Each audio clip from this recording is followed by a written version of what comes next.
Yesu Kristo yeebazibwe, bantu ba Katonda abalungi.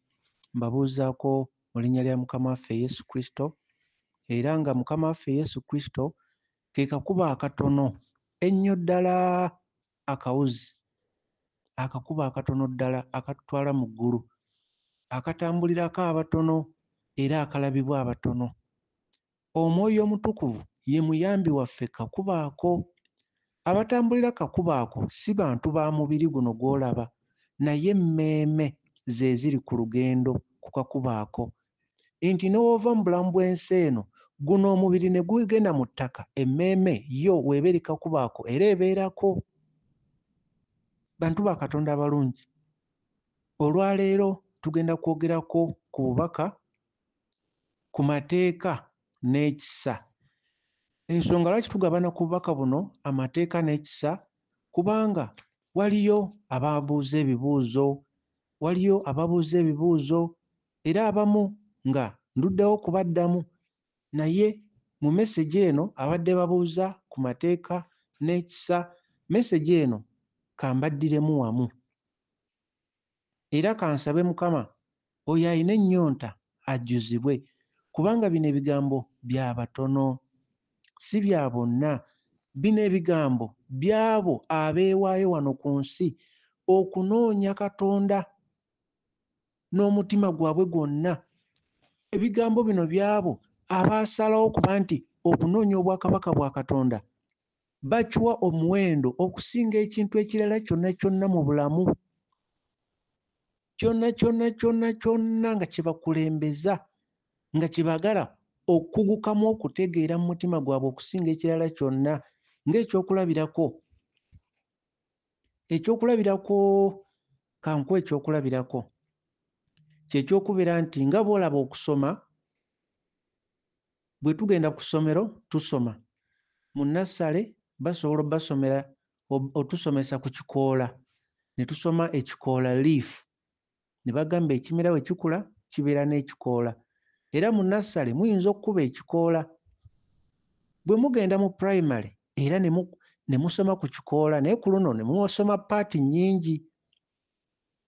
Nnassale tusome ku kikoola, mu primary era batusomesezza ku kikoola, ne mu secondary era ne mwogera ku kikoola, naye mu secondary ne mwogerako bingi.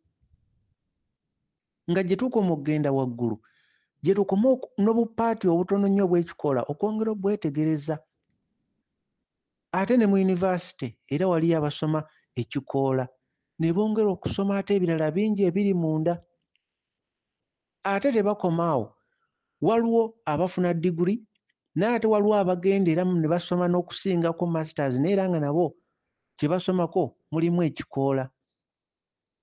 Naye nga waliwo abaasoma ku kikoola ne bakisomako oba ne bakoma mu secondary oba mu primary, abalala ne bakikomera ku yunivasite awo diguli emu, naye abalala ne beeyongerayo. Kale ate ne wabaayo n'abagamba bo basazeewo mu bulamu kunoonyereza ku bikoola, ate nga baabisomako wonna mu nnassale, mu primary, mu secondary. Naye oli n'asalawo n'agamba ye kaatambule mawanga ayongere okunoonyereza ku bikoola, oluusi ng'ayagala kuwandiika katabo ak'enjawulo akakwata ku bikoola, n'abalala banaalabira okwo. Ye n'awaayo obulamu bwe kunoonyereza ku ekyo. Naye ng'ekintu ky'anoonyerezaako ebikoola bakisoma okuva mu nnassale, ng'era oyinza n'okwebuuza ono afa ki ebikoola obukoola. Ekyo ndeese kyakulabirako.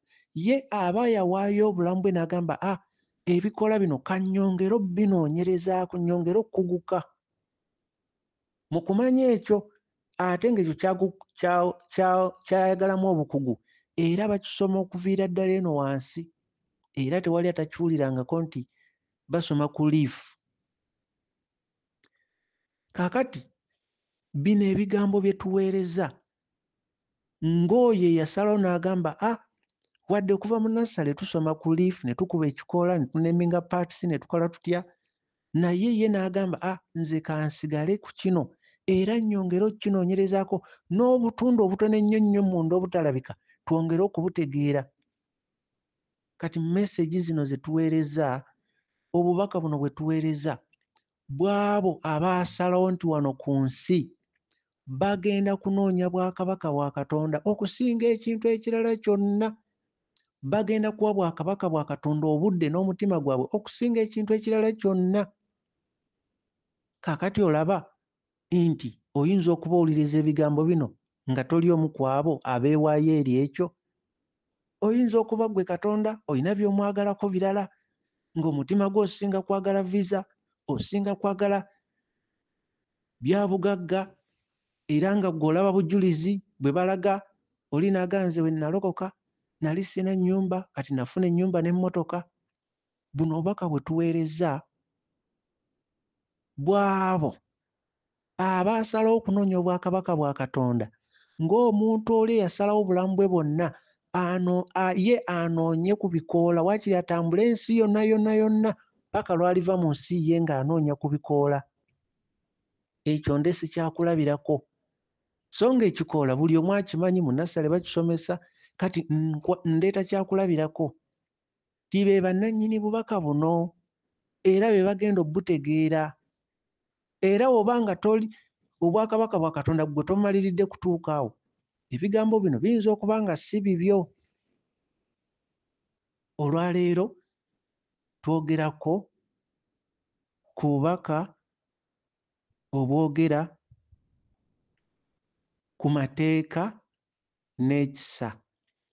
Kubanga olubanji abadde babuuza ne bagamba naye eno enjiri gy'oyogerako olinga atayagala tugoberere bataata b'omwoyo.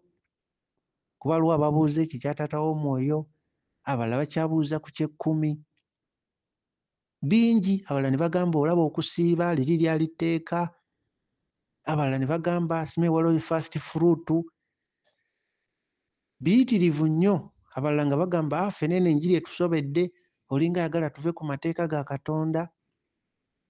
Kati abo olwabo ebibuuzo ebyo, kati waliwo oyo abuuza nga bambi ayagala kumanya naye nga munda mu mutima gwe ayagala bwakabaka bwa Katonda era ayagala kutuuka mu ggulu. Kati be bannannyini bubaka buno bwe tugenda okugabana olwaleero. Era nga leero tugenda kwogerako ku mateeka n'ekisa, naye tugenda byogerako ate nga tutunuulira mu ndagaano nkadde. Kubanga Kristo ye yajja n'ekisa, ate amateeka Mukama yagatuweera mu Musa. Kakati mu ndagaano enkadde Kristo yali tannaba kulabika, naye tugenda kutunuulira obubonero n'obunnabbi obwali bulanga Kristo era obwalanga amateeka n'ekisa bwe biribeera. Kubanga bonna abali mu ggulu teri kipya ky'oyinza babuulira, newankubadde kati nga Daniel, kati nga Balamu, kati nga bangi nnyo, kati nga Misasi, Shadrach ne Abednego.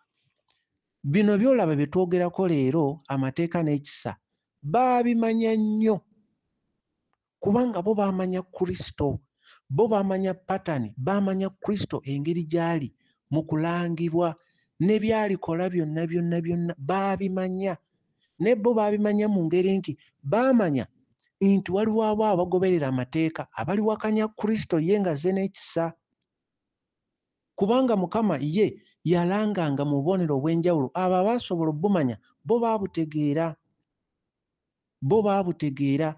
Kati olwaleero tugenda kwogerako ku Daniel, tugenda kusoma ku Daniel tulabe Daniel ye Mukama yamulaga atya ensonga eyo ey'amateeka n'ekisa, era Daniel yagitegeera atya, era Daniel kiki yamanya nti walibeerawo amateeka ate n'ekisa, ate ng'amateeka n'ekisa biribeera ng'amateeka gawakanya ekisa era birivaako okuttibwa. Tugenda kusooka mu Daniel, tusome mu Daniel chapter 6 tuve ku verse 3. Daniel 6 tugenda kuva ku verse 3 paka verse 26. Kubanga wano ku Daniel abasinga obungi basomako ku Daniel nga bamuteeka mu mpologoma, kuba mwalimu amakulu mayitirivu nnyo nga googera ku mateeka n'ekisa. Daniel chapter 6 tutandikire ku verse 3. Abasomako ku story ya Daniel mukimanyi nti Daniel ono kubanga waliwo kabaka Darius. Kabaka ono n'ayagala alonde abo abali babakulira abakulu abalala. Kabaka yagala alondeyo abantu 3 abanaakulira abakulu abalala bonna, kuba waliwo n'abakulu abalala be yali alonze bangi, naye n'ayagala alondeyo 3 abanaakulira bali bonna. Kati mu abo kabaka oyo Darius omu ku gwe yalonda ye Daniel. Era olaba Daniel chapter 6 verse 3 olaba nti ensonga eyalonza Daniel kubanga Daniel yalina omwoyo omulungi, omwoyo wa Katonda. Ekyo kabaka nga yakitegeera ti Daniel ono aliko omwoyo omulungi, omwoyo wa Katonda, kyekyalonza Daniel. Era olaba Daniel chapter 6 verse 4 abalala abakulu abalala bwe balaba nga kabaka ayagala nnyo Daniel era amulonza akulira abalala bonna, ne batandika okunoonya musango ki gwe bayinza okuvunaana Daniel, nga kyebaagala okuggyawo enkolagana ya kabaka ne Daniel, nga kyebaagala okuggyawo okwagala kuno kabaka kwayagala Daniel. Era ekyo kiraba mu Daniel chapter 6 verse 4. Era bwe tusoma Daniel chapter 6 verse 5 ne batandika okulaba nti ensonga yokka gye bayinza okusanga Daniel bamuvunaane mu maaso ga kabaka, baategera Daniel ayagala nnyo Katonda, wasinza nnyo Katonda. Kati ne banoonya ensonga yonna Daniel nga singa asinza Katonda we aba amenye musango. Kakati bano abakulembeze ne bagenda ewa kabaka, bayita n'abakulembeze abalala ne bagenda ewa kabaka.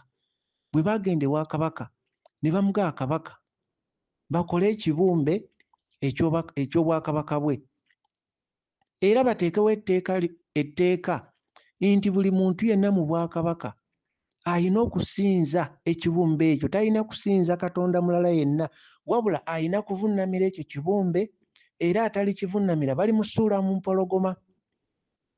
Kati bano abaleeta etteeka eryo bo nga bakimanyi Daniel ayagala nnyo Katonda we talimuvaako, nga baagala kabaka wasayininga etteeka eryo lirikwata Daniel kuba ye asinza Katonda we talisinza kibumbe. Kati ye kabaka olwamuleetera etteeka ne bamubuulira ekirungi ekiririmu, era kabaka ye n'akkiriza era n'asayininga etteeka eryo, era ne kirangibwa nti abantu bonna bavunnamire ekyo ekibumbe, basinze ekyo ekibumbe, tebasinza Katonda omulala yenna okuggyako ekyo ekibumbe. Ekyo osobola okukira mu Daniel 6 olw'omunaana olw'omwenda. Era olaba Daniel ye we yakimanya nti kabaka asayiniza etteeka eryo, ye Daniel n'ayingira mu nnyumba ye n'atandika okusaba, n'atandika okwegayirira Katonda. Kati abaami bano abakulu bano Daniel be yali akulira, bo ne bagenda ewa Daniel ng'etteeka limaze okuyita, ne basanga Daniel ng'asaba eri Katonda we. Era baamulaba ng'asaba eri Katonda we, bo badduka misinde ne bagenda ewa kabaka Darius ne bamujjukiza etteeka lye yakkiriza, lye yasayininga. Ne bamugamba Daniel ali mu kusinza Katonda we, ate ng'etteeka liragira abantu bonna okusinza ekibumbe eky'obwakabaka. Ensonga lwaki twogera ku sitoole eno, twagala kulaba amateeka n'ekisa nti byalangibwa nti biribeera bikontana era birivaamu okufa. Era tugenda kuba tulaba nti amateeka, tujja kulaba nti Katonda w'omulembe guno ow'ekizikiza ali mabega ewa amateeka g'ayagala abantu bonna bagoberere. Era tugenda kulaba kabaka w'ensi eno oyo y'ani. Kakati Daniel we baamulaba ng'asaba Katonda we, olaba mu Daniel chapter 6 verse 14 kyemaya abamu eno story mwagisomako dda. Kati kabaka n'awulira ebigambo ebyo bye bamugambye nti Daniel ali mu kusaba Katonda we. Naye nga kabaka ono newankubadde yasayininga etteeka, yateekako omukono ku tteeka eryo libeere nga lirangibwa mu bantu bonna bavuunamire ekibumbe, tewaaba alisaba Katonda omulala yenna.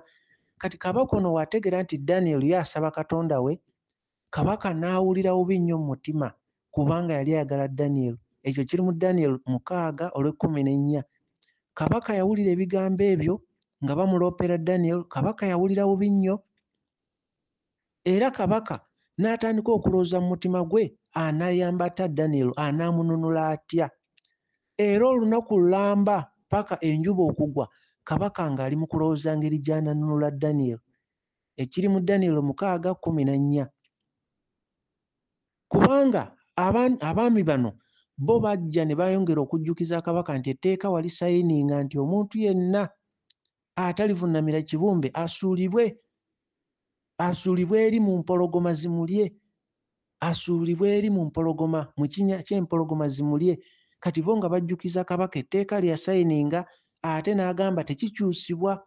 Kati nga kabaka ayagala Daniel, naye ng'ate etteeka limulagira ayina kumusuula mu mpologoma. Kati wano ntandika okukulaga olutalo lw'amateeka n'ekisa. Kabaka ayina ekisa mu mutima gwe era ayagala Daniel, naye etteeka limulagira nti oyina musuula mu mpologoma. Naye nga mu mutima gwe kabaka ayagala nnyo Daniel. Ekyo kiraba mu Daniel 6:14. Wano wonna bwali bunnabbi nga bulanga amateeka bwe gali kontana n'ekisa. Kino baali balanga kwali kulanga Kristo kuno, nga balanga nti walibaawo okukontana, walibaawo okulwanagana amateeka n'ekisa. Kabaka yali ayagala nnyo Daniel mu mutima gwe, era olunaku lulamba paka enjuba kugwa ng'ali mu kulowooza ayambye atya Daniel. Naye ng'abamwetoolodde bamugamba jjukira amateeka ge wasayininga, jjukira etteeka lye wateekawo nti atalisinza kibumbe alisuulibwa mu mpologoma. Era mu Daniel 6:15 abaami bano bajja ewa kabaka nga bamugamba etteeka lye wasayininga lye wateekawo ne tulangirira terisobola kukyusibwa. Era tulaba mu Daniel 6:16 kabaka naawe ekiragiro balete Daniel era bamusuule mu kinnya ky'empologoma. Era kabaka n'agamba Daniel, n'agamba kabaka n'agamba Daniel n'amugamba oyo Katonda ogw'oweereza buli lunaku obutakoowa ajja kukununula. Kubanga kabaka ono yayagala nnyo Daniel, naye ng'amateeka gamulagira ayina kutta Daniel. Awo wonna bwali bunnabbi nga butulaga amateeka gatta. Awo wonna bwali bunnabbi nga bulanga nti amateeka go gatta era tegaliimu kisa. Naye munda mu mutima gwa kabaka mwo mwalimu kisa. Kati ng'ekimugaana okukola ekisa mateeka. Kati nga tasobola kugoberera kyamanya ekituufu mu mutima gwe kubanga atya abamwetoolodde. Nga woolaba olwaleero bangi mu mutima gwabwe bamanya amazima, naye batya ababeetoolodde. Ne obabuulira ebigambo n'obabuulira kino kyali bwe kiti, naye munda mu bo batya. Omuntu omu yaŋŋamba nti ebintu bye tugambye ku Adamu ebyo nze ndaba birungi era bituufu. N'aŋŋamba naye bwe yabuuza omusumba we n'amugamba bo amateeka agabafuga era asimaye agafuga abalokole mu Uganda nti abasumba bonna bakkaanya ekitali mu Bayibuli tebakigoberera era bo bagoberera kigambo ekiri munda mu Bayibuli. Kati ng'olwo pasita we ali mugamba ebyo ebintu bya Adamu bye bagaa nti yasooka kuba wa kitangala, nga ye ali mu kuŋŋamba nti pasita we yamugambye tabikkiriza era tabigoberera era taddamu okubiwuliriza. N'aŋŋamba naye ye mu mutima gwe awulira ebigambo bino bituufu. Kati kabaka ekyo kye yalina. Kabaka ng'ayagala Daniel nga mu mutima gwe ayagala muyamba, naye ng'etteeka limukugira, etteeka limugamba ate Daniel omuntu gw'ayagala. Kati buno bwali bunnabbi nga bulanga ekigenda okubeerawo mu maaso. Y'ensonga lwaki olwaleero ne woba ovudde wano mu bulamu bw'ensi n'ogenda n'otuuka mu ggulu, bw'otuukayo n'obabuulira ekigenda mu maaso mu nsi n'osanga Daniel akubuulira yakimanyaako amateeka n'okwagala biri kontana. Buli bwali bunnabbi, Katonda bye yamulaga byonna byali biranga ekigenda okujja. Kyali kiranga nti Kristo alijja n'ekisa, naye amateeka go galiba gaagala kutta. Era nga bw'olaba Daniel baamuteeka mu kinnya ky'empologoma ng'amateeka ge gamuteekamu. Naye ng'ekisa kyo kyagala mununula, era amateeka geego ge baagoberera bateeke Kristo ku musaalaba. Bantu ba Katonda abalungi, wuliriza n'omutima gwo n'emmeeme yonna mesegi eno osobole ogitegeera munda mu ggwe. Era tulaba Daniel 6:17, kabaka ng'amaze okulagira bateeke Daniel mu kinnya ky'empologoma. Tulaba Daniel 6:17, ejjinja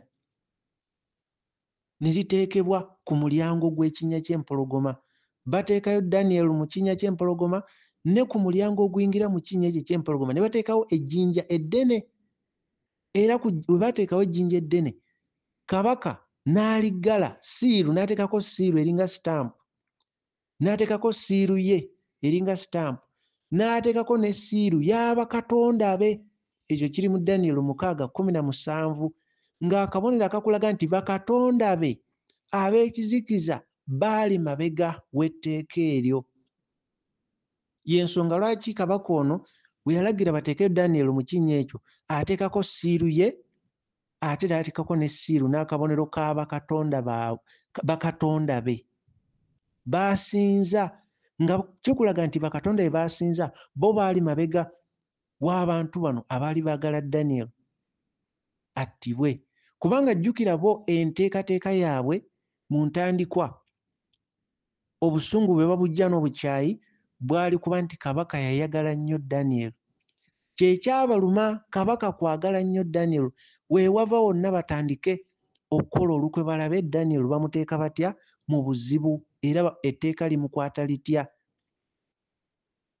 Nga kye banoonya Daniel etteeka limuleetera okuttibwa, naye nga bakimanyi nti kabaka mu mutima gwe ayagala Daniel.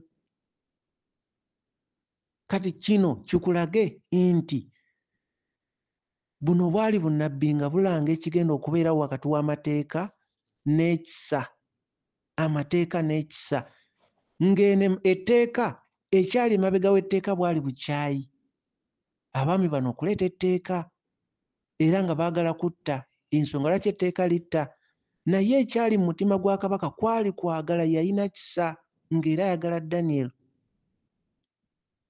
Era Daniel ateekebwa mu kinnya ky'empologoma, kabaka ateekako siiru ku mulyango, bateekako ejjinja eddene ne siiru y'abakatonda be. Ekigendeerwa ekyo kireme kukyusibwa, Daniel baleme oba kumusaasira, wabula bamuteeke mu kinnya ekyo nga tewali kusaasira kwonna. Era tulaba nti kabaka newankubadde yasalawo Daniel bamuteeke mu kinnya ekyo eky'empologoma ng'etteeka we liragira, tulaba mu Daniel 6:18, kabaka n'agenda mu lubiri lwe nga bamaze okusayo Daniel mu kinnya ky'empologoma, bataddewo n'ejjinja ku mulyango. Mu Daniel 6:18 kabaka addayo mu lubiri lwe, era atwala ekiro kyonna kyonna ng'ali mu kusiiba, asiiba eri bakatonda be. Era ekiro ekyo kabaka tebaamukubira bivuga byonna, yabigaana. Era tulaba nti ekiro ekyo kabaka teyafuna tulo, otulo twe tetwajja, kuba yali ayagala nnyo Daniel. Ekiro otulo tetwajja ku lunaku olwo. Era tulaba mu Daniel 6:19, kabaka ku makya yakeera nnyo n'adduka agende ku kinnya eky'empologoma gye batadde Daniel. Era tulaba Daniel 6:2, kabaka we yatuukawo ku kinnya eky'empologoma gye batadde Daniel, kabaka yakaaba bukaabi, yakaaba eddoboozi erikungubaga. Ekyo kiri mu Daniel 6:2. Kabaka yakaaba eddoboozi erikungubaga ng'ayita Daniel. Era we yamuyita ng'agamba Daniel, omuweereza wa Katonda omulamu, Katonda wo gw'oweereza buli kiseera, yasobodde okukununula okuva mu mpologoma. Kabaka nga bw'abuuza, kuba teyeebaka, yakeera bukeezi. we yatuuka ku kinnya ekyo we baatadde ejjinja eddene yayogera akaaba bukaabi n'ayogera eddoboozi n'akaaba eddoboozi erikungubaga ng'agamba Daniel omuweereza wa Katonda omulamu, Katonda gw'oweereza buli lunaku yasobodde okukununula okuva mu mpologoma. Kubanga kabaka munda mu ye mu mutima gwe yali akkiriza nti Daniel Katonda gw'asinza ye Katonda omulamu. Newankubadde yakola etteeka ery'ekibumbe naye munda mu ye yali ekyakikkiriza, era y'ensonga lwaki yalonda Daniel akulire abalala ng'akkiriza nti Daniel munda mu ye mulimu omwoyo omulungi.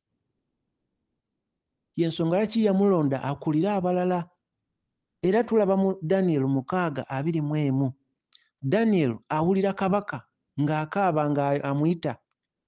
Daniel amuddamu, Daniel 6:21 Daniel addamu kabaka agamba kabaka obeerewo emirembe gyonna, obeere mulamu emirembe gyonna. Daniel amugamba nti Katonda wange yasindise malayika we n'aziba emimwa gy'empologoma. Daniel n'amugamba maaso ga Katonda wange gwe nsinza nabadde sirina musango. Era Daniel n'amugamba ne mu maaso go kabaka sirina bulabe bwonna bwe nakola. Era tulaba mu Daniel 6:23 kabaka yasanyuka nnyo, yalina essanyu liyitirivu ng'awulidde Daniel ng'ayogera. Era kabaka mangu nnyo n'awa ekiragiro n'aga Daniel bamuggyeyo munda mu kinnya ky'empologoma. Era Daniel baamuggyayo baasanga taliiko kabi konna ku mubiri gwe, tewali mpologoma emulumye. Era tulaba Daniel 6:24 kabaka n'awa ekiragiro baleete abaami abo bonna abaali balumiriza Daniel, abaali bamulumiriza okumenya amateeka, abaagenda newuwe ne bamusanga ng'asaba, ne bajja ewa kabaka ne bamulumiriza, era ne bajjukizanga kabaka nti kye wasalawo tekikyusibwa. Newankubadde ye yali agala Daniel, kabaka n'awa ekiragiro bonna babaleete n'abaana baabwe ne bakyala baabwe. Era n'alagira nabo babasuule mu kinnya ekyo. Era bwe babasuula mu kinnya ekyo ekirimu empologoma nga Daniel bamuggyeyo, tulaba nti nga tebannaba na kutuuka ku ntobo ya kinnya, empologoma zaabuuka ne zibalumaaluma ne zimenyaamenya amagumba gonna nga tebannaba na kutuuka ku ntobo ya kinnya ekiri mu Daniel 6:24. Tuli mu kwogera ku bubaka, amateeka n'ekisa. Kuba Katonda yali yakiraga abaweereza be mu ndagaano enkadde bangi. Daniel ndeese kyakulabirako naye bangi nja kukubulira ne ku gundi Misa, Shadrach ne Abednego bonna era kyali kye kimu. Olutalo lwali wakati w'amateeka n'ekisa. Mateeka n'ekisa bino byonna byali biranga Kristo. N'olw'ensonga eyo gwe atannaba kutegeera Pawulo by'ayogerako mu Bagalatiya, n'ayogera nti Yesu Kristo yatununula okuva mu mateeka, ekyo kiri mu Bagalatiya 3:13. Oba ebyo byonna tonnabitegeera, jjukira ne mu ndagaano enkadde obubonero buno obulanga Kristo. Nga tonnaba kulimbibwalimbibwa musumbawo kugamba Sime watawayo kya 10 okolimiddwa. Tugenda kwogera Katonda w'ensi eno afuga ensi eno. Oleme kusinza kibumbe nga tomanyi, kuba obutamanya tebukugisaako musango. Katulaba kabaka Darius amala okulagira abaali balumiriza Daniel babasuule mu kinnya ky'empologoma. Tulaba Daniel 6:26 kabaka ono Darius awandiikira ebitundu byonna n'abantu bonna abalagira okutya Katonda wa Daniel. Kati bali abaalumiriza Daniel baali bamanyi Daniel ayokedde kuttibwa era ekifo kyalimu akiveemu, naye tebaamanya nti ekyo kyennyini kye bakola bagenda kumaliriza ate bo bennyini, ng'ate Katonda wa Daniel ate ayimusiddwa, ate bo bennyini ne basuulibwa mu kinnya. Bo tebaakimanya, bo baamanya kimu okusinziira mu magezi gaabwe kye bapulaninze nga balaba Daniel tasobola kuwona. Tebaamanya nako nti etteeka lizze kutta, ate si kutta Daniel yekka wabula buli muntu. Era etteeka ne bo bennyini Daniel wamala obutattibwa ate kabaka asalawo bo battibwe. Kati kabaka awa ekiragiro ayogera nti abantu bonna ebitundu byonna basinze Katonda wa Daniel kubanga ye Katonda omulamu. era n'agamba nti obwakabaka bw'oyo Katonda tebulisaanyizibwawo era bulibeerawo kutuusa ne ku nkomerero. Kati ebigambo bino tuli mu kubyogera ng'ekyokuyiga ekirimu nti amateeka n'ekisa byalangibwa dda nti birikontana, naye ekisa kiri wangula. Ekisa kiri wangula kubanga jjukira n'obwakabaka bwa Katonda obusika, ffe tuli basika mu bwakabaka bwa Katonda, naye obusika bwaffe mu bwakabaka bwa Katonda si bwa mateeka. Ekyo jjakira mu Bagalatiya 3:18 nti obusika si bwa mateeka. Ne Aburahamu we tutuukira, Abraham's bosom, teyaweebwa busika lwa mateeka wabula lwa kisuubizo. Kati ekisuubizo ekyo ye Kristo, ye kyekisuubizo, yensi ensuubize, kyekiwummulo, ye God's rest, ye Sabbath, ye Kristo. Ekyo kyama. Ebigambo bino byabo abeewaayo okunoonya obwakabaka bwa Katonda n'obulamu bwabwe n'emitima gyabwe nga kyekyomuwendo kye bali mu kunoonya ku nsi. Ng'omusajja oli nga bwe njogedde nga tutandika nti wabaayo eyasalawo naga ye kaanoonyereze ku bikoola, oba alitambula ensi yonna naye ye nga bikoola byokka byokka, ekyo nde sikyakulabirako. Kati obubaka buno bw'abo abaasalawo bo banoonye bwakabaka bwa Katonda bwe bakulembeza okusinga ekirala kyonna, era be bannannyini bigambo bino era be bagenda obbitegeera. Kati olutalo olwaliwo terwali wakati wa Danyeri ne kabaka. Olutalo terwali wakati wa Danyeri n'abo abamulumiriza. Olutalo lwali wakati wa bukyayi na kwagala. Kabaka yalina okwagala mu ye, bali nga balina obukyayi. Okwagala kwe kuvaamu ekitangaala, ekitangaala ne kivaamu obulamu. Era obukyayi bwe buvaamu ekizikiza, ekizikiza ne kivaamu okufa. Kati olutalo lwali wakati wa kizikiza na kitangaala, kubanga ekizikiza kiva mu bukyayi. Kati ekyo kyama, kubanga atakimanyi ekyo asobola okusoma obusoma esitoola ya Danyeri n'agamba omusajja yali muziro ono. Ffe tusoma busoma esitoole, tuli mu kulaba patane, tuli mu kulaba ekyama kya Kristo, kuba bino byonna kapande kasonga ku Kristo. Bino byonna bye tusomako kapande kaali kasonga ku Kristo.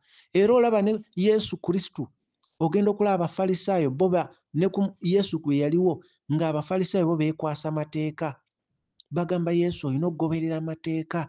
Lwaki togoberera amateeka? Era bo nga bamugaa ffe tugoberera Musa. Ne Pawulo ku mulembe gwe era ekizibu kyali ky'amateeka, era Pawulo n'ayogera n'agamba bannaye Kristo yatununula okuva ku kikolimo eky'amateeka. Kati n'olwaleero kye kigenda mu maaso.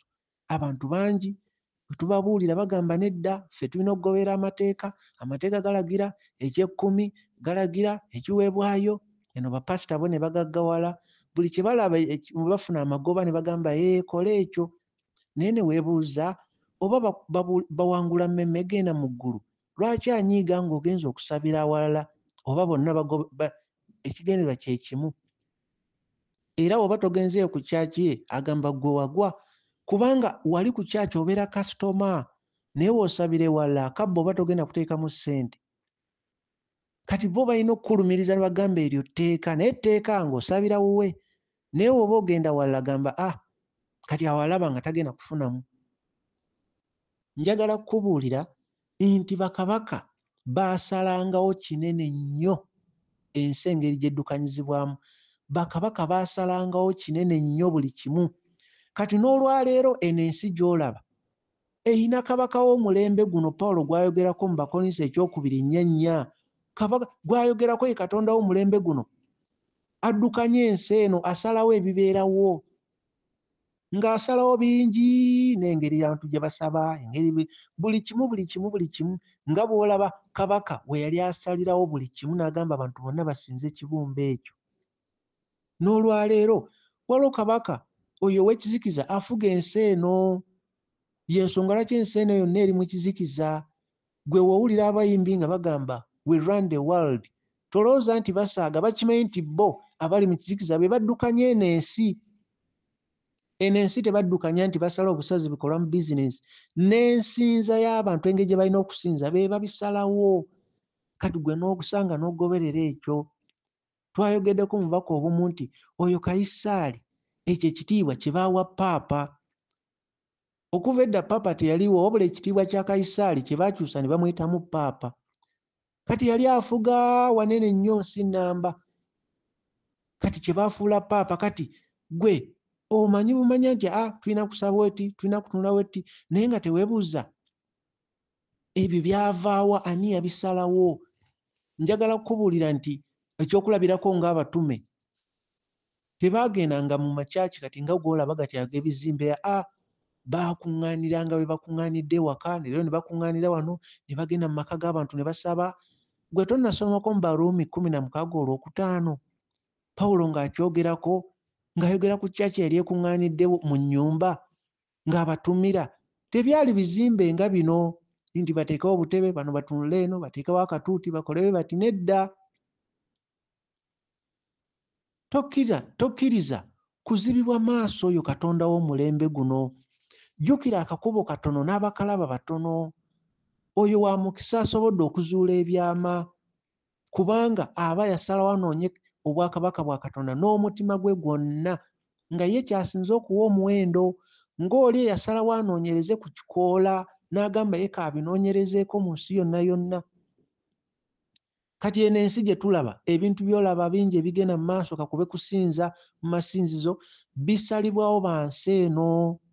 Kyova olaba abayimbi bakuŋŋaana ne bagamba bo y'ensi, ne bagamba we are the world, we are the world. N'olowooza bayimba buyimba. Bo baalaba ekigenda mu maaso ne baseka ne bagamba bo bennyini y'ensi. Bo bennyini y'ensi kuba bye basalawo ebigenda mu maaso. Zibuka amaaso otambulire ku ako akakubo akatono. Obutamanya tekikugisaako musango. Ne ku mulembe guno bangi nnyo bakyali mu kukaayana. Ku mulembe guno bangi nnyo bakyali mu kukaayana. Omenya otya etteeka? Era kibatandikirako mu kamwa, tomenya mateeka ga Katonda. N'abatta Yesu era kiki balina mu kamwa, nga bamubuuza omenya otya amateeka? Ne ku mulembe guno baagamba nga Yesu omenya otya amateeka? Omenya otya amateeka? Nga bye boogera omenya otya amateeka? Era ekyokulabirako olaba nti kankuwa ekyokulabirako eky'omukyalo oyo gwe baakwata. Olaba mu Yokaana 8 tandikira ku 3 paka 14 Abafalisaayo bakwata omukyalo oyo bagaba bamukwatidde mu bwenzi, bajja eri Yesu Kristo. Yokaana 8:5 bagamba ono tumukwatidde mu bwenzi okusinziira mu mateeka ga Musa, alina kukubibwa mayinja. Yokaana 8:6 ng'olwo baagala kunoonya kye bavunaana Yesu, nga bamanyi Yesu alina ekisa tajja kukkiriza, bo banoonya kye bamuvunaana. Olaba nti tebaawukana na bali aba Danyeri nti bo baayogeranga tteeka naye nga ekiri emabega bukyayi, era banoonya amenye etteeka nti era bafune kye bamuvunaana.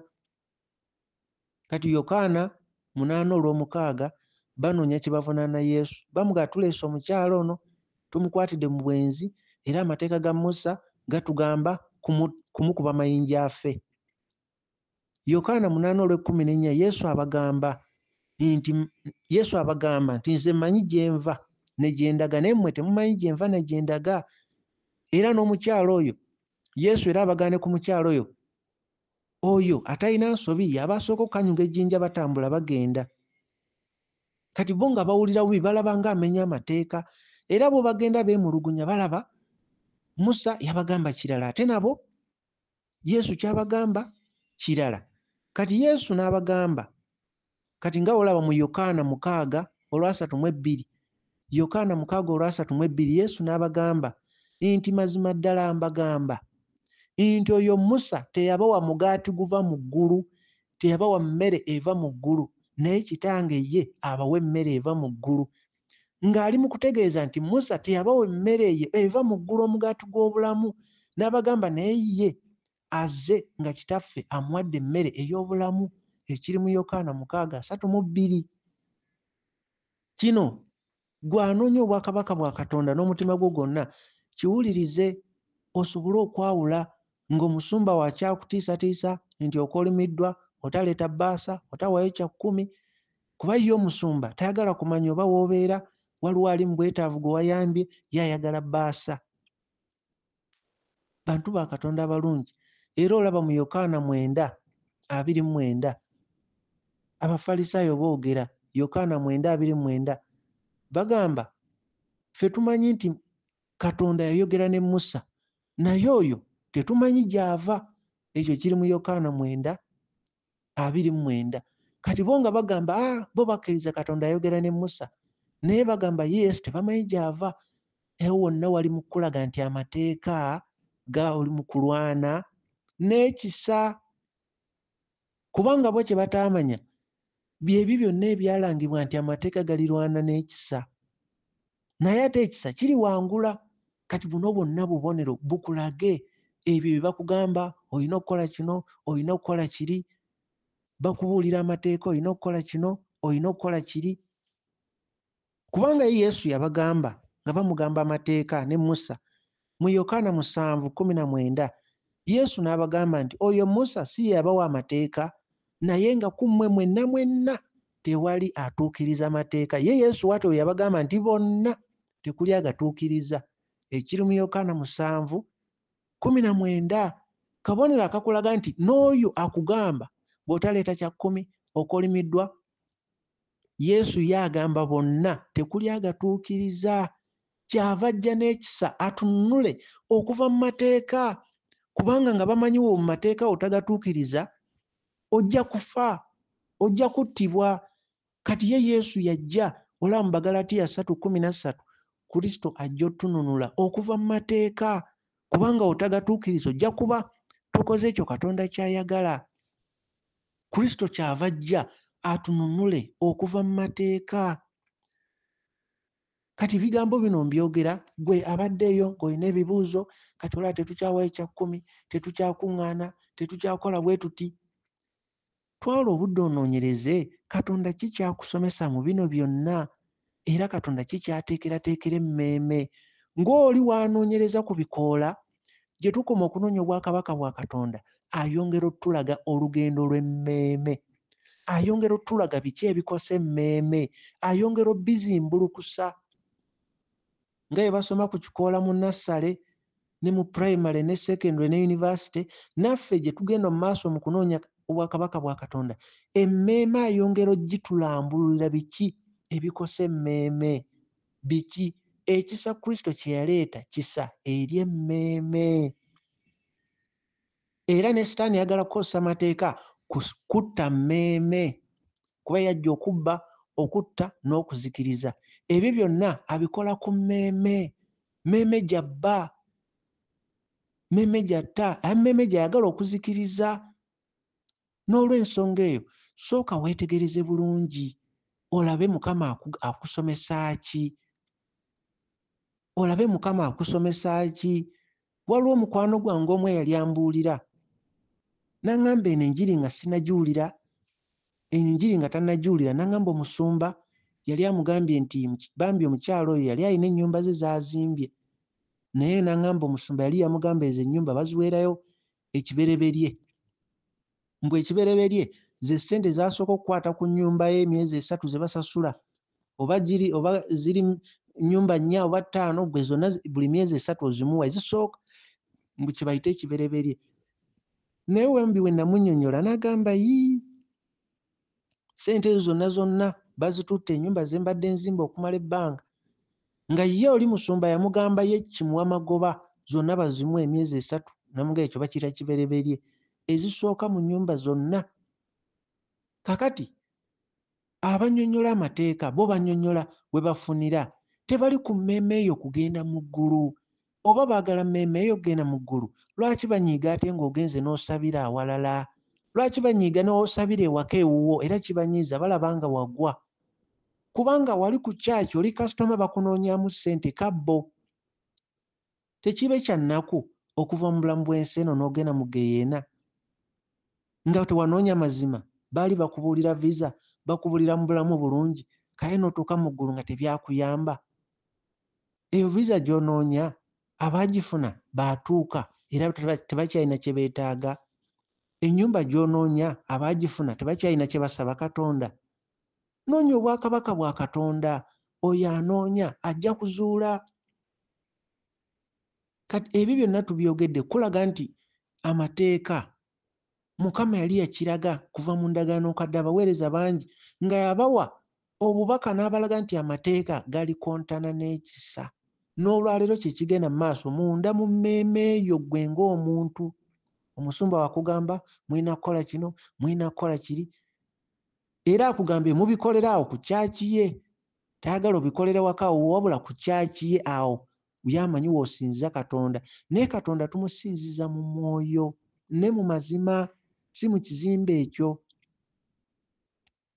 Era olaba mu Bagalatiya 3:23 wakulaga nti okukkiriza nga tekunnajja twali wansi w'amateeka okutuusa okukkiriza we kwabikkulirwa.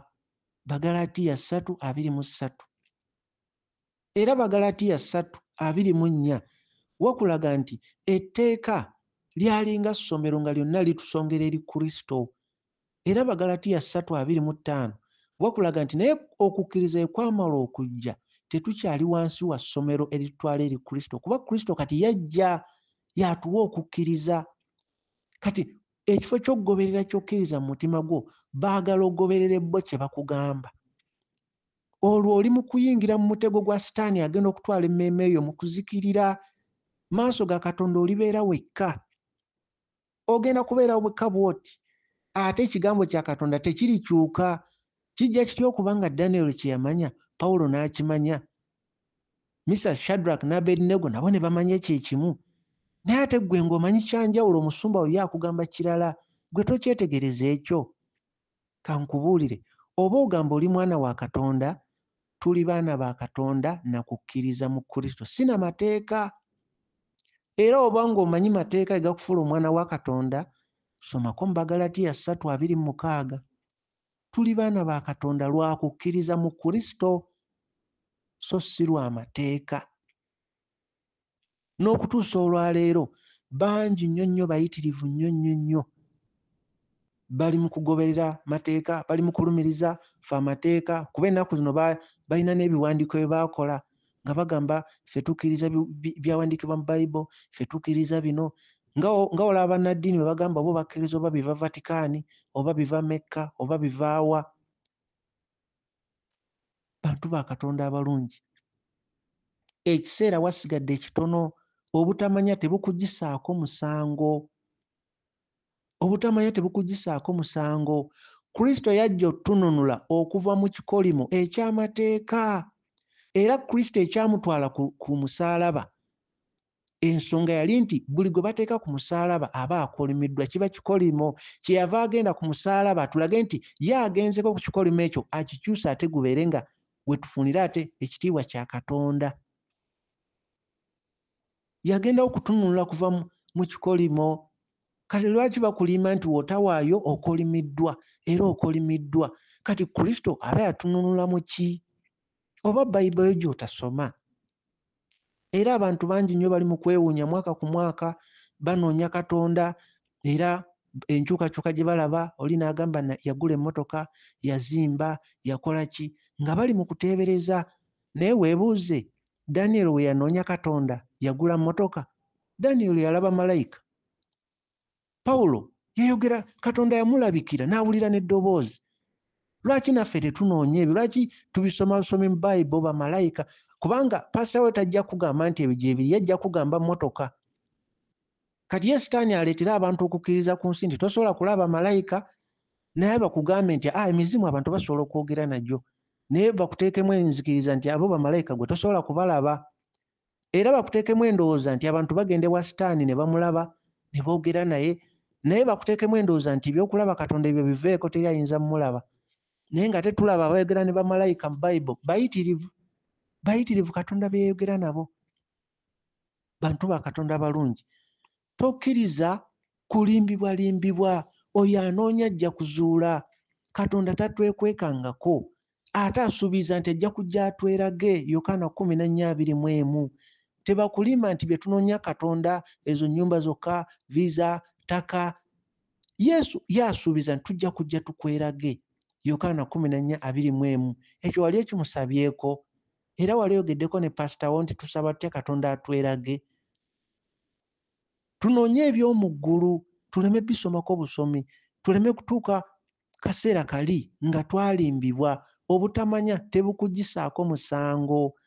Era kasita oyagala osinze Katonda n'amagezi go n'endowooza yo, olwo oba oli mu kufa, emmemme eba eri mu kufa. Katonda tebamunoonya na magezi.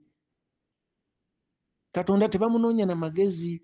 Oba pasita waaki akugamba nti ogenda kuvuga benzi, ogenda kukola bwoti. Yesu Kristo kyava agamba nti oyo Yokaana Omubatiza yasinga mu bonna abazaalibwa okuva mu lubuto. Naye Yokaana Omubatiza yayina ki? Ku ebyo byonna pasitawo byayogerako eby'obugagga by'ogenda okufuna, Yokaana Omubatiza yayina ki? Naye nga yasinga mu bonna. Yayina ki? Yokaana Omubatiza yamanya Kristo. Era ye yamusongako nti wuuyo omwana gw'endiga. Abalala bonna ne balyoka bategeera, ne ba disciples be ne balyoka bamugoberera. Gwe olwaleero nga tebannaba kukulangirira nti isimu mugenda kusiba ennaku 3, ennaku 5, weebuuze lwaki ba disciple ba Yesu tebaasiiba.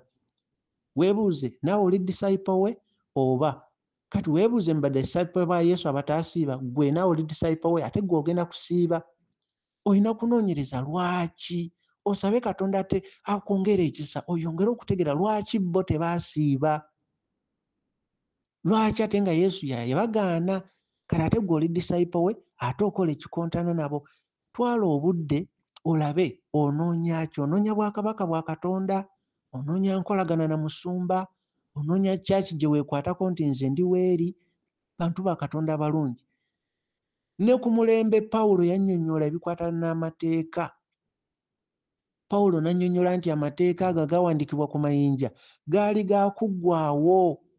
Pawulo n'annyonnyola nti ffe tetugoberera nnyukuta, tugoberera mwoyo. Awo wonna kyava ku mateeka, abantu nga balumiriza amateeka. Bakolinso 2:3-6, Bakolinso 2:3-7. Pawulo n'annyonnyola nti obuweereza obwo obw'okufa obwawandiikibwa ku mayinja bwali bwa kuggwaawo. Era Bakolinso 2:3-8 n'ayongera n'annyonnyola nti ekitiibwa ky'obuweereza obwo bwali bwa kuggwaawo, ate ekitiibwa ky'obuweereza obw'obutuukirivu kyo kyakusinga eky'obuweereza obwo obwali obw'okusala omusango.